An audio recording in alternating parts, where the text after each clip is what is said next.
From a legislator's point of view, what would you say to other legislators about sex offender issues, since you seem to be an advocate for changing the registry and stuff? Well, I think that legislators need to look at what people are actually on the registry in their states. I don't know if every state is as broken as I think Missouri's is, but they need to evaluate that for themselves. And if there are people on there that shouldn't be, then you're affecting lives in a pretty negative way. And you're also probably spending a huge amount of tax dollars in the process.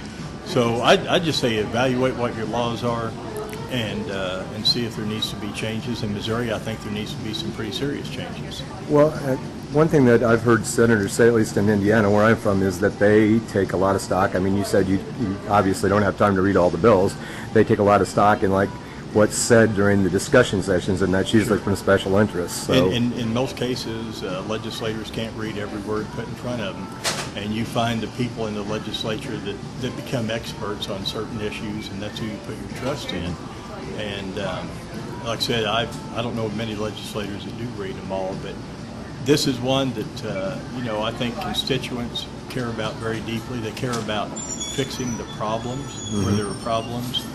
And they also care about keeping the really bad people on the list where they belong, right, or on the registry. So, I think it's an important issue on both sides of it. And I would really, recommend any legislator kind of look at what your state's laws are and see where they need fixed. If they do, I suspect most states are like Missouri's, and they probably do.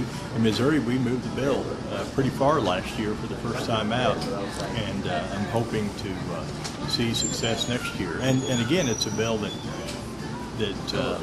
realizes that sometimes dumb people make dumb mistakes, but that doesn't mean they're a lifelong offender.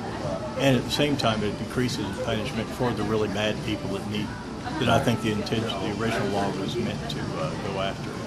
Good. And just briefly, what actually pushed you over the edge to change your mind about the effectiveness of these laws? It was pretty simple. I mean, it was a good friend that came and talked to me about it.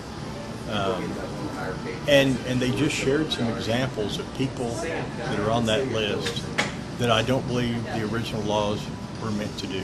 I mean, if you make a mistake, a one-time mistake with no history of it at the age of 19, and it wasn't a violent act, should you still be punished at the age of 35 or 40?